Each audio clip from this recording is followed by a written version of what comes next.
Twice before have I been called to speak on Terminal World. Of 3 archetypes there have been, and now we speak on the 4th and final one, and it's been confirmed. It's Ritual Beast. I had an inkling that it might have been Gusto. I know that considering the headliners, I think that's Lana. It was gonna be Ritual Beast, but you never know what kind of funky lore stuff they're gonna pull. Maybe they would have pulled them into like the Gusto tribe as kind of like a post-story thing. I don't know. Hopefully we'll figure out some stuff going on here. We've seen Ice Barrier cards, we've seen Gen X cards, we've seen Infernoid cards. The Infernoid one is actually the most concerning.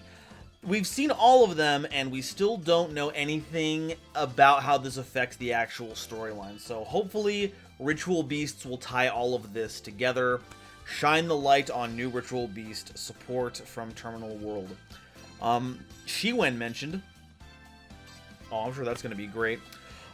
Spiritual Beast Tamer Lara. Level 1 light psychic effect monster, 100 attack, 2000 defense. You can only special summon monsters with this name once per turn. That's the classic Ritual Beast monster effect there. I guess more of a restriction. You can discard this card to immediately after this effect resolves, normal summon a Ritual Beast monster from your hand. That will stack with Elders because Elder has the whole you can only use this or gain this extra normal summon once per turn kind of deal, but those only conflict with other ones that have that same parenthetical text. This is an effect that gives a normal summon, so having more of those I'm sure will be very helpful. If a Ritual Beast card you control would be destroyed by a battle or card effect, you can banish this card from your field or graveyard instead, so it also adds protection. And if this card becomes banished, you can special summon a Ritual Beast monster from your deck except a copy of this card. Okay, so you pitch this to get an extra normal summon. I believe, I don't know if it's Wen or Lara that gets the summon from graveyard effect, but I believe the idea would be to pitch this, normal summon Ritual Beast Tamer, and because this is a Spiritual Beast Tamer like Spiritual Beast Tamer Winda, you can revive this with Lara or Wen, whichever one special summons from graveyard, and then that lets you contact fuse immediately. So that's a pretty good start, gives you some protection, and if it gets banished by anything, you can special summon a Ritual Beast monster from deck, which actually I was kind of thinking, like, how do you banish this from the graveyard? I don't think there's a lot of them that actually do that. You don't actually have to worry about that, though. You can just send this with Kanahawk, and then you can special summon any Ritual Beast monster you want from your deck. That's a pretty good start, not going to lie. Okay. Ritual Beast Ulti, Nacho Drago. Huh? Okay, so that is Teote, like a purified Teote. It's got like the big like centaur looking physique. Okay. It is a level 7 Lightworm fusion monster, requires a Ritual Beast Tamer and a Spiritual Beast monster. But hold up, you don't have to use Polymerization because it must be special summoned from the extra deck by banishing the above cards you control and or from your graveyard. Well, that's a little different. Normally, it's just from the field. Your opponent cannot target other Ritual Beast monsters you control with card effects, and as a quick effect, you can return this card to the extra deck, then target one of your banished Ritual Beast monsters and special summon it, but it cannot attack directly. That's interesting. I think the idea here is that normally you're summoning back 2 Ritual Beast monsters with this effect, but they get summoned in defense position. In this way, we get to summon in attack position, but it has the branded in red claws, so we can't just go for game with it unless it's game through a monster. Providing the extra protection is also going to be humongous, and just being a card you can summon from the graveyard that uses generic material, huge pickup for these cards. Holy cow. What more could they possibly do? What more could they possibly add here? Okay. Ritual Beast Ulti Ray Rotari. Let's see if we can... Oh, wow, this is very small image. Can we get... So we have... It looks like all the Tamers. It looks like Teote has got a little special armor here. So it is working with the Yang Zing. I guess they said Chiwen because those are like the Chiwen horns, so that makes sense. Okay, so they're all together. They're valiantly fighting. This just doesn't feel like this is supposed to be taking place during regular time. I guess if the Infernoids are reawakened, it kind of makes sense that they would have to go back on the offensive if that's the case, but that just seems so random. Okay, Link 4 monster, 3+ effect monsters. It's got top, bottom, bottom left, bottom right. So we have Apelio arrows, 3+ material, 2600 attack, wind psychic. You can only use the second and third effect of this card's name each per turn. Neither player can tribute cards to activate a card effect. Okay, so that's specifically card effect. You can still kaiju over things, but neither player can tribute to activate an effect. What is... Oh, I must be out of practice. Maybe there isn't anything that tributes right now that we have to worry about. I think maybe it's supposed to be just anti-Infernoid. It just stops them from doing their whole, haha, I have tributed this monster, and now I'm going to banish a card out of your graveyard. So maybe that's all there is to it. You can target one of your banished Ritual Beast cards, return it to the hand or extra deck, then immediately after this effect resolves, you can normal summon a Ritual Beast monster from hand. So we have another additional normal summon effect, and also it does not conflict with Elders. During your opponent's turn as a quick effect, you can target a Ritual Beast card you control and a card your opponent controls, and banish them. Ooh, okay. So it's a little DPE-ish, DPE light, if as it were. Keeps effects that require tributing from activating. I'm sure there's a ton of cards like that I'm just not thinking off the top of my head. But it's nice to have the ability to stop that. And it's completely generic. You can just make this in any deck that's okay with sinking 3 monsters into a Link 4. Its additional normal summon effect might not be as effective. And in fact, it won't be effective because you have to return a Ritual Beast card and then your normal summon is Ritual Beast. So that's specifically for that. Though, you could use this card's banishing effect for anything. It's not... It doesn't say banish one other Ritual Beast card, so this card can be used for that. We have another Ritual Beast Link monster, Ulti Falcon, which I think that's the 4th extra normal summon that this deck gets now that I think about it. It's a lot of that going on here. Huge boost to that. And that makes for the great Link 2 material to go along with any 2 other Link monsters. Not Link monsters, just material. Though, this does mean that you can take the Link monster and then turn another fusion into 2 monsters and then link into this. So it kind of fits in that way. Alright, last card we have here. Ritual Beast Inheritance. What is going on in this art? Am I gonna cry? I think I'm about to cry. What? That's Apelio, and it looks like they're vanished. What? Apelio better be okay. It's not fair if they're not okay. It's not cool if they're not okay. Okay. Alright.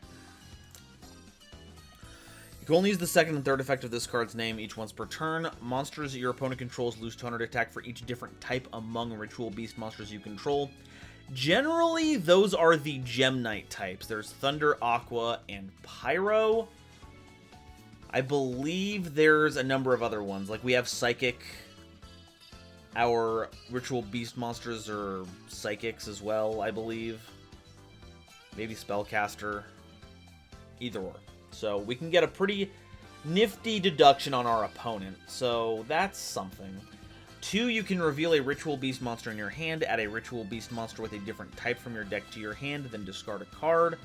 And 2, if 2 or more monsters are special summoned to your field at the same time, you can target a card on the field and change its battle position. So that's meant to synergize with our Ritual Beast Quick Tag. Changing the battle position is pretty nifty for our monsters because we can do that thing where we summon defense position and then we can turn one of them to attack position because it can target the monsters that we just summoned. So if any of them have a decent enough attack pool, we can just swing in again with them.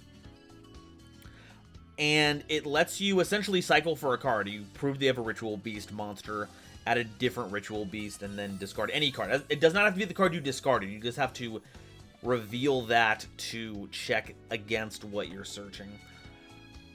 Wow. Okay, so this seems pretty solid. I don't know if this by itself is game-changing, but it does have the nifty attack debuff, that's never a bad thing to add onto another card effect. Consistency booster, and also kind of fills up our graveyard with cards, which is even better now that we have the new contact fusion that uses graveyard material, so even if we pitch something, it just gets put back into rotation anyway. And the position changing can be used offensively or defensively. If we're on our opponent's turn, we can take something that's about to like run into us a whole bunch and then just it's sideways now. So this is pretty solid. Ulti Ray Rotari, I'm not too sure if this will see a lot of play, if I'm going to be honest. This might be like a fun of, just to have in case you have the material for it. Maybe there will be a archetype that does a lot of tributing to activate card effects that this can be used as a strong anti to, but other than that, I'm not super sure that this sees a lot of play. Nakiu Drago is huge. This changes the game all by itself. Using graveyard material means that not only can you come back from a losing situation where if you just have all your stuff's in your graveyard, you just go banish, banish, get this, and then quick tag it into 2 more, get their effects. Like, that just starts everything up really well. I super dig this. And Spiritual Beast Tamer Lara is another big ol' boost. Oh man, you know what? Now that we're re-looking at this again, I thought something was weird when I was looking at it, but check it out. You can see that she has the fires with her, so I think maybe, yeah, Apelio is like gone but lives on in spirit with Lara. But you can see this mantle that goes around her.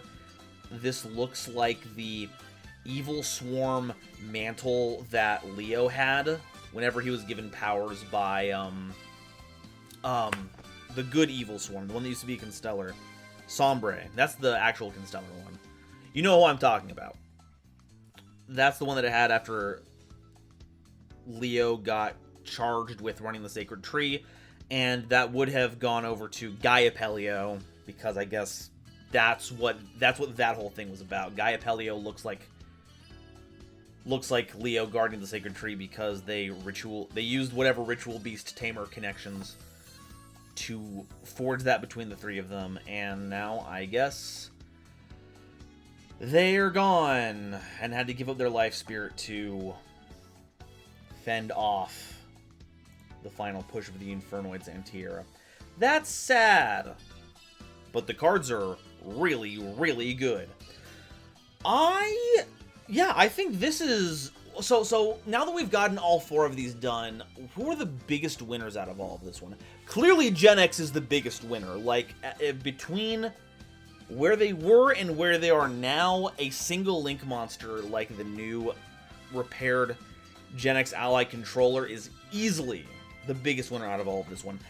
But Ritual Beasts are a second. A solid second. Maybe not a close second, but a very solid second.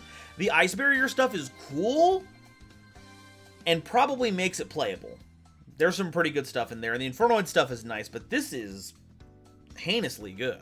And I believe Kanahawk is legal at 1 now. I don't think we ever unlimited that. So Ritual Beasts are close to, if not at, full power. And this adds the kind of... survivability is the wrong word for it. Just a robustness to the strategy that keeps giving them more plays, even when they're low on resources. Like, I cannot tell you how annoying it is that they have Nakiu Drago. Like, you think you have a Ritual Beast deck down, all their stuff takes 2 cards, and then they go to their turn and go, okay, cool, banish Rampengu and Wen to get Nakiu Drago. Return this to the extra deck, get back just both of them by themselves. I don't know if the Ritual... Maybe Elder is the best Ritual Beast Tamer to do an example for the extra normal summon, but Rampengu, you know, we send, I think it's we send a card from deck to graveyard to banish one of the same. Oh, man, I'm losing myself when it comes to our card effects. Or even just if Kanahawk is in graveyard. We do Kanahawk, banish the Lara, special summon another Ritual Beast. Maybe that's the Rampengu. Oh, no, Rampengu sends from the extra deck to the graveyard to send one of the same type from deck to graveyard. That's what Rampengu does. And that just fills up the graveyard with material for stuff. Yeah, I'm looking forward to seeing the kinds of strategies that people build around these cards right now because Ritual Beasts, kind of funky. Kind of a funky deck. Sometimes annoying, but always interesting. And of course, I'll need all of your help on this one. Clearly I'm rusty on Ritual Beasts, so let me know down in the comments. What are some things you're excited to see these cards being used for? What kind of support do you think they should have added if they missed the mark here? And do you think I'm overhyping Ritual Beasts right now? Are they still going to be below Rogue with the support? Or do they got something special in the wings? Once again, let me know down there. Make sure you hit that subscribe button and that like button because it makes the numbers big, and I do like it when numbers are big. Thank you all so much for watching. Looking forward to the next reveal. I will see all of you next time. Bye-bye. Today's episode is brought to you in part by Dragon Shield. Get the sleeves as strong as dragon scales that also come with their own lore while saving 5% on your order. Just make sure to use code GoldenNova at checkout. Today's episode is also brought to you by my lovely patrons, including the illustrious Quasar Commanders Frankie and Marluxia as a Girl, Nebula Navigators 3rd Dynasty, Ada Basilisk, Adam Zajdel, Andrew Newman, Kane Senpai, Chibi Gohan, Christopher Fuss, Clockswork, Danny Bound, Dark Dragon X830, Eric, Aaron the Worldbreaker, Garland Chaos, Green Knight, Great Big Pillock, Hair Bear, Harry the Ominous Benefactor, Hydrocraft 135, Iron Zero, Iskander 711, Mana Charge, Marion James E. Picata, Mega Combi, Millennia Asta, Molly Renata, Muzuki Clark, Nathan Vig, Natiel Lee Alexander, Orozco 09096, Panther J, Rebel King Lucifer, RJ the Jank Monarch, Sammy Haim, Sir Knight JCB, Skybuster Leo, The Wizard Moose, URTV 667 and Xander Wolfensberger, Cosmic Crusaders Alpha Sly, Almento 5010, A Random Pup, Ariel Kersey, Beluga Masta, Borger with a Shotgun, Chaz Ghost, Corbinisms, Drachenwald, Eki Bullock, Emily, Eva Padilla, Hike Boyagian, Howling Zangetsu, Herbal D, Inblink, Jester Design, Kale the Dragon, Carp, Kevon Public, King Scarlet Yu-Gi-Oh!, Lord Whoop-De-Doo, Manga Pages, Matt Simmons, Michael Shimabukuro, Mustafa Aiden, Nitromo, Psycho Reaper Gaming, Shizuki Nijimura, Sophie, apparently, Stephen Williamson, Taylor Seymour, The Legendary Raven, Tucker Ordorn, Venusian Teapot, and Zeldreka, as well as the wonderful Starlight Explorers you see on screen now. If you'd like to help me in my journey in covering all of Yu-Gi-Oh's archetypes, get my videos early, be a part of these credits, and participate in monthly custom card reviews, I'd be super grateful if you'd consider checking out my Patreon in the description or joining as a YouTube member.